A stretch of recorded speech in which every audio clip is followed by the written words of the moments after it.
Alright, back with, again, the URANTIA original that, unfortunately, a lot of people took away into fires and got rid of a lot of these books and destroyed them. So, got one of the ones that are left. The original. This one, the original is from 1922.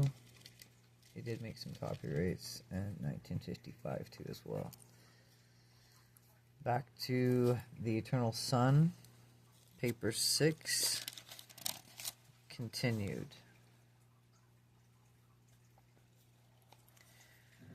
I'm going to start again at the top of the page. We're going to go over this, because I don't think you could ever go over it too much, right?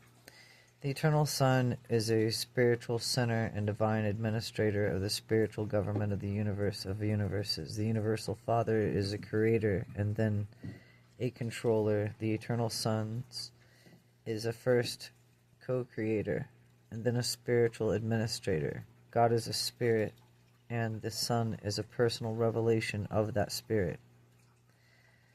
The first source and center is relational, absolute, and the second source and center is the personality absolute. The Universal Father never personally functions as a creator except in the conjunction with the Sun or the co-coordinate action of the Sun. Had the New Testament writer referred to the Eternal Sun, he would have uttered the truth when he wrote, "In the beginning was the Word, and the Word was God, and the Word is God.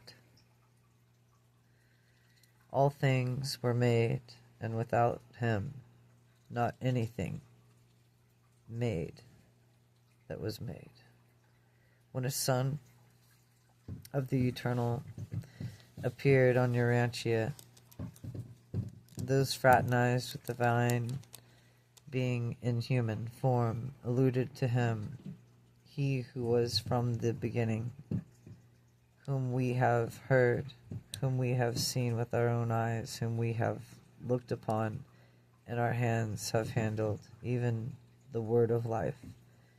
And this bestowal Son came forth, the Father, and from the Father is truly, as did the original Son, is suggested in one of the earthly prayers. O now remember, O Father, glorify me with your own self, with the glory of which I had with you before this world was. It's an important prayer. The Eternal Son is known by differences of names in the various types of universes. In the central universe, he is known as the co-coordinate source and co-creator, and the associate absolute of Uversa in the headquarters of the Supreme Universe. We designate a son of the co-coordinate spirit and the eternal spirit as administrator on Salvington, headquarters of your local universe. This son is the record of the second eternal Sun, source and center. The Melchizedek speak of him as the sons of sons, and on your world, but not in your system of inhabited spheres. The original Sun has been confused with the co-coordinate creator Sun, Michael of Nebadon, whose bestowed himself upon the mortal races of URANTIA. Although any of the paradise sons may fittingly be called Son of God, we are in the habit of reserving the designation, the Eternal Son, for this original Son, the second source, center, co-creator with the Universal Father of center of universes, and the central universe of power and perfection, and co-creator of all the divine sons who spring from the infinite deities. The nature of the Eternal Son is to just as changeless and infinitely dependable as the universal Father, he is just as spiritual as the Father, just as truly unlimited spirit.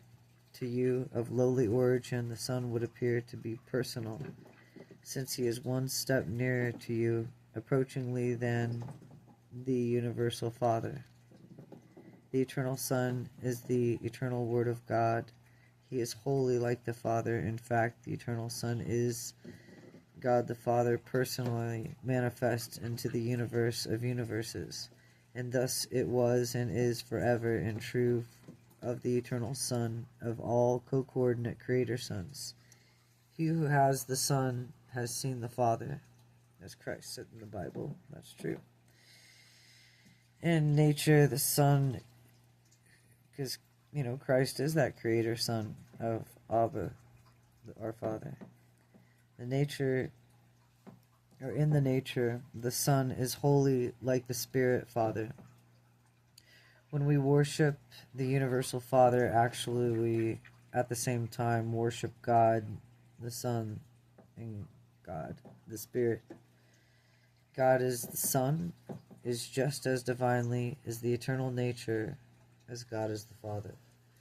The Son not only possesses all the Father's infinite, transcendent righteousness, but the Son is also reflective of all the Father's holiness of character. The Son shares the Father's perfection and jointly shares the responsibility of aiding all creatures of imperfection in their spiritual efforts to attain divine perfection. The eternal Son possesses all the Father's character of divinity, attributes of spirituality. The Son is the fullness thereof, and the absoluteness of personality and spirit, and all these qualities of personal management of the spiritual government of all the universe of universes. God is indeed a universal spirit, and God is the Spirit. He is the Spirit of nature, of the Father, focalized, personalized, of deity, and eternal Son. In the Son, all spiritual characteristics are apparently greatly enhanced in differentiation from those universally of the first source and center. And as the Father shares his spirit, nature, with the Son, so do they together, just as fully and unreservedly share the divine spirit with the co-joint actor in the infinite spirit.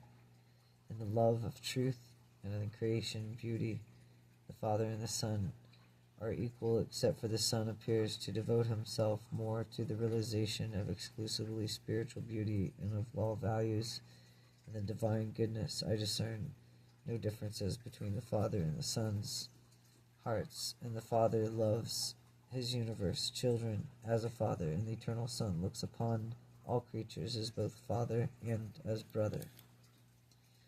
3. Ministry of the Father's love. The Son shares the justice and righteousness of the Trinity, but overshadows the divinity traits of the infinite personalization of the Father's love and mercy. The Son is the revelation of the divine love to the universes, and as of God is love, so the Son is mercy. The Son cannot love more than the Father, but he can show mercy to the creatures in an additional way, for he is not only a primal creator like the Father, but he is also the eternal Son of the same Father, thereby sharing in the same sonship experience of all other sons of the universal Father. The eternal Son is a great mercy of minister to all creation, and the mercy is the essence of the man's and the Son's spiritual oneness. Character mandates the eternal Son as they go by over the spirit circuits of the second source and center, and are keyed in tones of mercy. To comprehend love of the eternal Son, you must first perceive its divine source the Father, who is love, and then behold the unfolding of the infinite of his affection in the far-flung ministry of the infinite Spirit, and his almost limitless of ministering opportunities of personalities.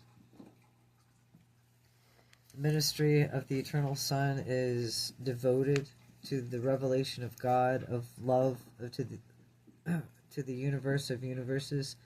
The Divine Son is not engaged in ignoble task of trying to persuade his gracious Father to love those lowly creatures and to show mercy to the wrongdoers of time. How wrong the visage of the Eternal Son as appealing to the Universal Father to show mercy to his lowly creatures on material worlds of space. Such concepts of God are crude and grotesque.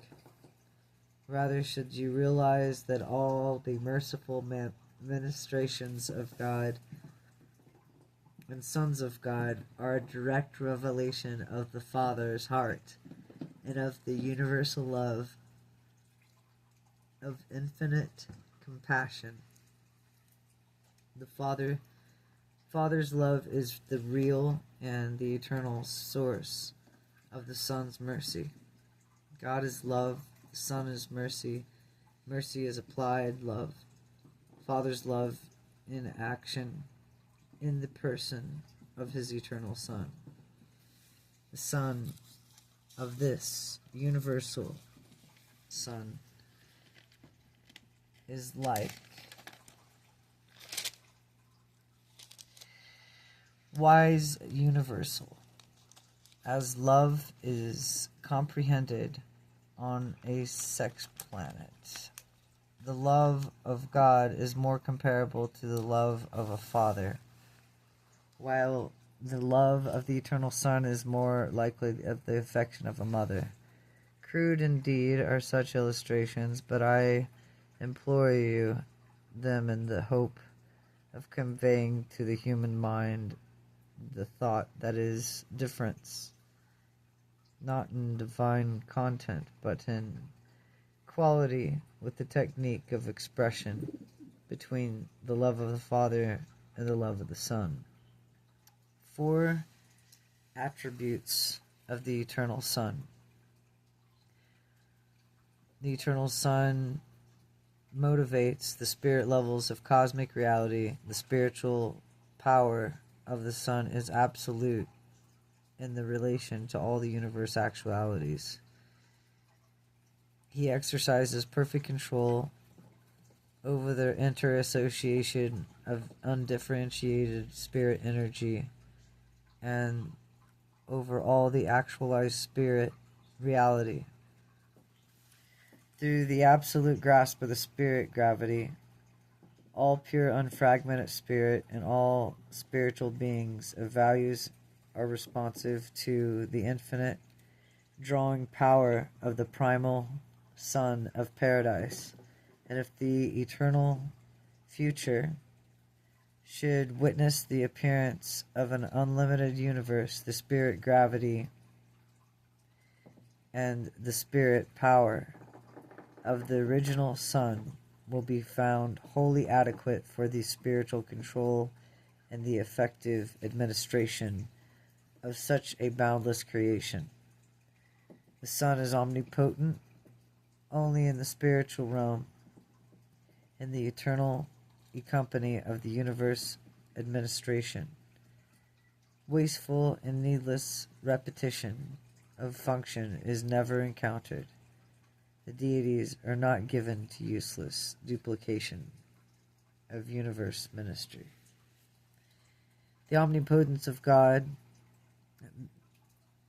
the original Son, as well, constitute the spiritual unity of the universe of universes, the spiritual cohesion of all things created rests upon the everywhere archive and active presence of the divine spirit of the eternal Son. when we conceive the Father's presence and spirituality, we find it difficult to differentiate it in our own thinking from the spiritual presence of the Eternal Son. The Spirit of the Father is eternally resident in the Spirit of the Son. The Father must be spiritually omnipresent. Omnipresent. Thought I saw a C there. Omnipresent. But such omnipresence appears to be inseparable from everywhere. Spirit activities of the Eternal Son, we do, however, believe that in all situations of the Father presence of a dual spiritual nature, the Spirit of the Son is co-coordinate with the Spirit of the Father. His contact with the personality of the Father acts as in the personality circuit in his personal and detectable contact with spiritual creation. He appears in the fragmental of the totality of his deity, and these Father fragments have some solidarity of unique and exclusive function wherever and whenever they appear in the universe. Of all such situations of the Spirit of the Son in co-coordinate with the spiritual function of the fragmented presence of the Universal Father. Spiritually, the Eternal Son is omnipresent. The Spirit of the Eternal Son is most certainly with you and around you. And like the mystery monitor, the indwelling Father fragment adjusts the human's minds and progressively divine attitudes which such beholding becomes increasingly responsive to the spiritual drawing power of all power spirit gravity circuit of the second source and center. The original Son is universally and spiritually self-conscious in wisdom, and the Son is fully equal of the Father. In the realms of the knowledge of omniscience, we cannot distinguish between the first and second sources like the Father. The Son knows all and is never surprised by any universe event. He comprehends the end from the beginning. Well, I can remember this in the Bible. That maybe while Christ was on earth, he didn't remember everything is one with the Father, because the disciples came up and asked him, "When will you return?" And Jesus didn't know. He said only the Father in heaven knows. So, that's the way it's recorded in the Bible. Alright, back to the book. The Father and the Son really know the number and whereabouts of all spirits and spiritualized beings in the universe of universes.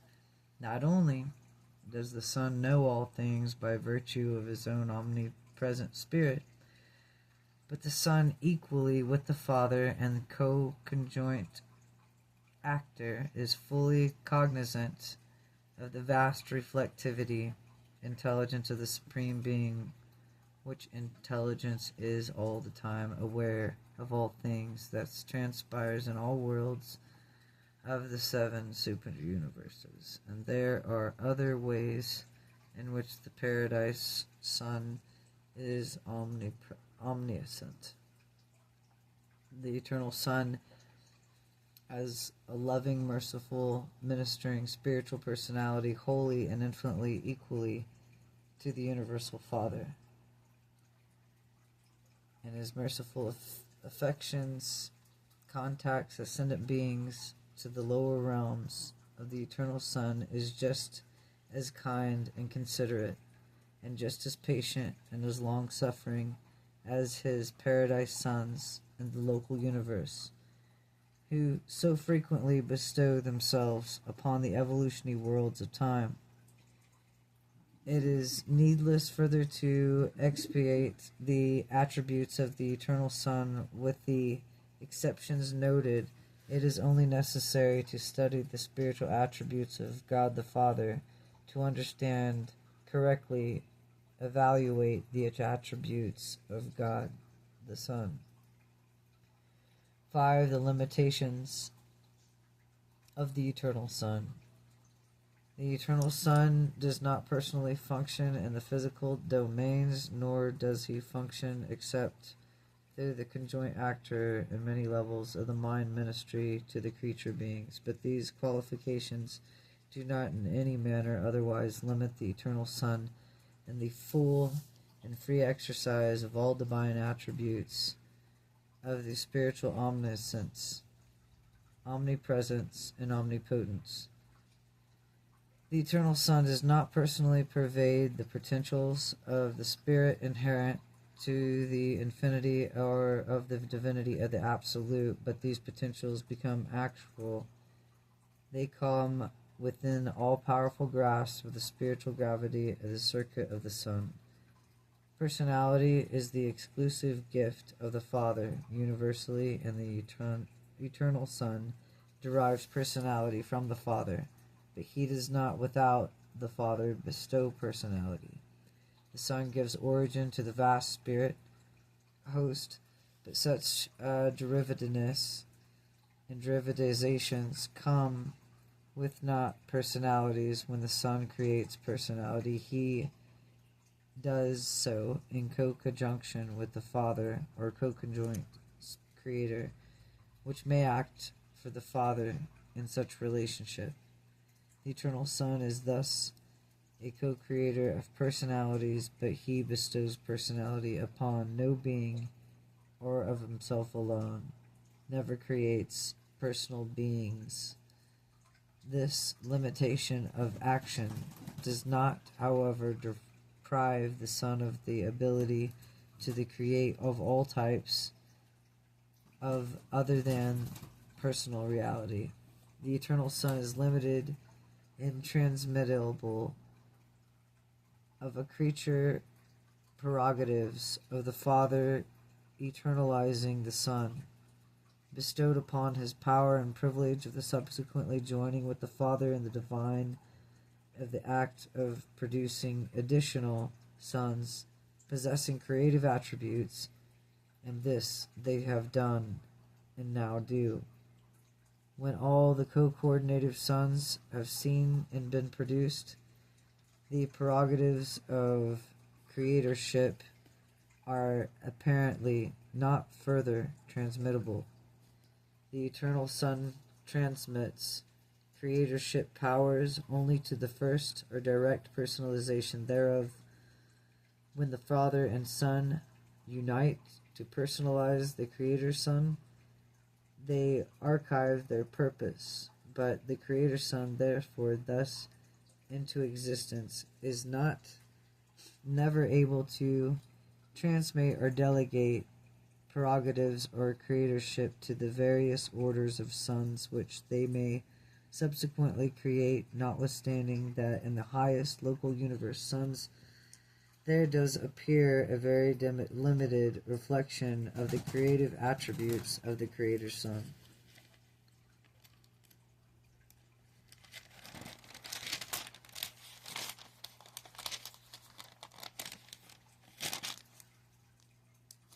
The Eternal Son, as an infinite and exclusive personal being, cannot fragmentize his nature, cannot distribute and bestow individualized portions of his selfhood upon other entities or persons, as do the Universal Father can, and in the Infinite Spirit. But the Son can and does bestow himself as an unlimited spirit to bathe all creation and unceasingly draw them personalities and spiritual realities unto himself. Even remember the Eternal Son in the personal portrayal of the Spirit Father of all creation. The Son is personal and nothing but personal, and the deity sense of such a divine and absolute personality cannot be disintegrated into or fragmentized. God the Father and God the Spirit are truly personal, but they are also everything else in addition to being such as personality of deities. The eternal Son cannot personally participate in the bestowal of the thought adjusters. He did not sit in the council with the universal Father in the eternal past, approving in the plan of pleading endless co-cooperation with the Father and projecting the bestowal of the thought adjusters. Proposed to the Son, let us make mortal man, rather, which is, like I told you before, the term mortal came from URANTIA, the temporary lives of URANTIA, which is where mortal comes from. So let us make mortal man in our own image, as the spirit fragments of the Father dwells within. So does the presence of the Son envelop you, while these two work forever as one for your spiritual advancement.